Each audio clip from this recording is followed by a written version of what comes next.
Hello hello, प्रणाम मुन्ना भैया। हम रामपाल बोला तनी। रामपाल, बोल बोल। ई थाना में एगो नया दरोगा आइल बड़े। एगो दरोगा मरा गई, दूगो दरोगा गायब बड़न सन।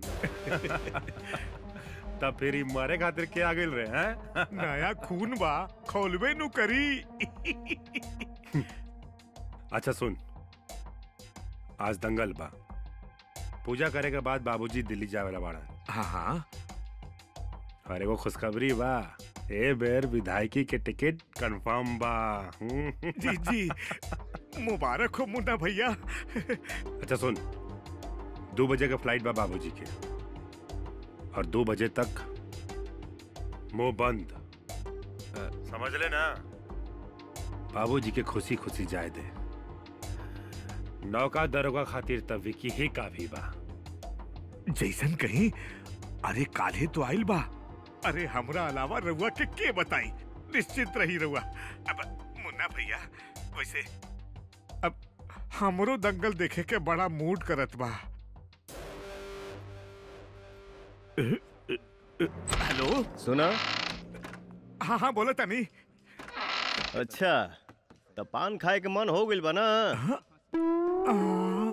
पाल हम कैसे खा सके नी? सुना? जी जी। गाड़ी निकाला। कहाँ जाके बा? दंगल देखे। दंगल देखे?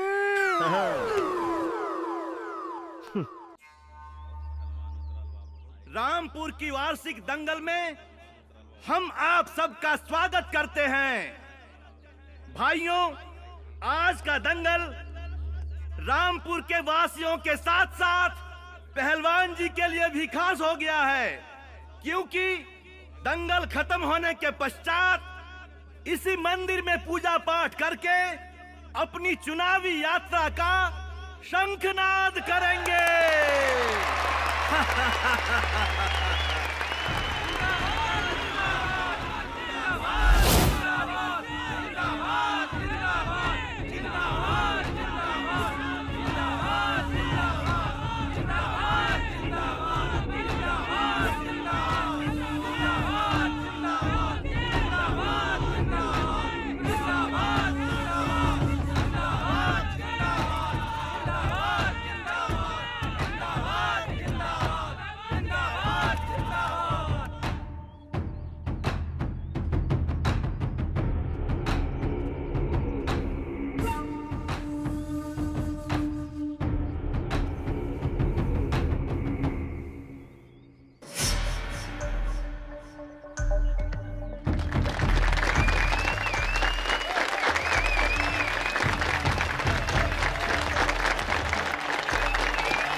नेताजी प्रणाम। प्रणाम प्रणाम। पटक दे। ओहो, अब के मारा तानी भाई। अरे कुछ ना, दंगल होता दंगल।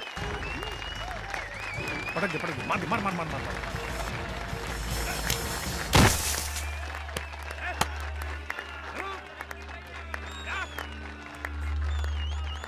अपने क्रोध पर जरा संयम रखा।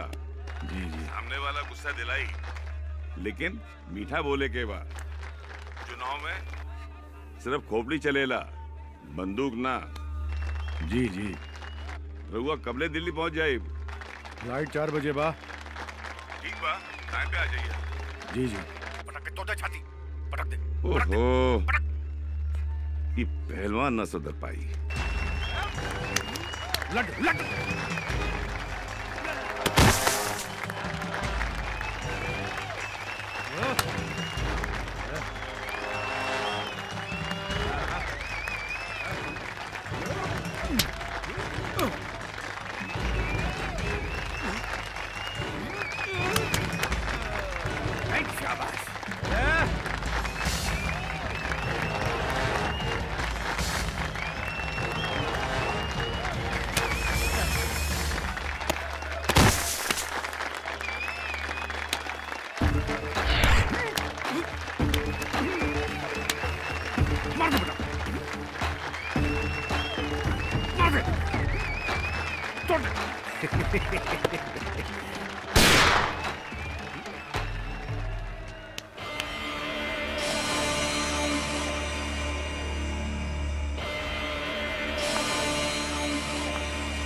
दंगल में जान लेवे के नियम के बनौले बा?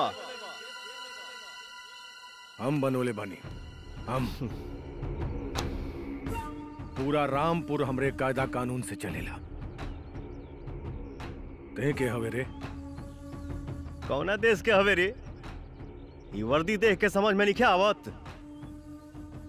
रामपुर के नया दरोगा लोहा सिंह नाम है हमार, और आज के बाद रामपुर में एक भी गैर कानूनी काम ना होके दे। बंद कराई खूनी दंगल।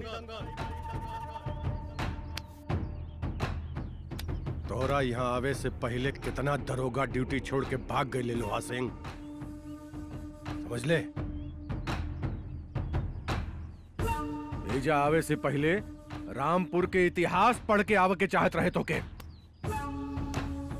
इतिहास बाद में पढ़ल जाई, फिलहाल हम वहीं के बात करत तानी। ये दंगल के परमिशन पेपर कहाँ बा?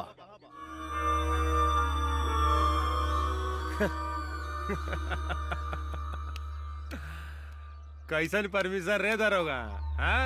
ये हमारा बाबूजी के दरबार है, कौन सरकारी महकमा ना जहाँ परमिशन लगे। जब पुलिस के डंडा जगह पे घुसी नु सब समझ में आ जाई। ए दरोगा, ये वर्दी पहनला से केहू शेर ना हो जाला, आ शरीर में तेल मलाला से केहू पहलवान ना बन जाला। इतना गर्मी बा तोहरा वर्दी के, तो आजो ना दंगल में दूध के दूध और पानी के पानी हो जाई। अब वहीं समझ में आ जाई। रे दरोगा, आजो। अरे आओ ना।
बस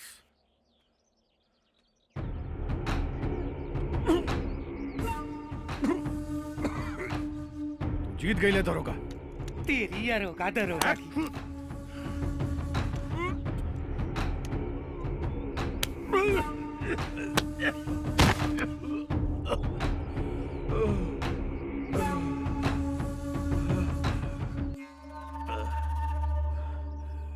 जे जीते लाऊ है ना नारियल फोड़ेला पहलवान जी। चुप काहे बानी? रामपुर के यह इतिहास बा, भुला गई नी?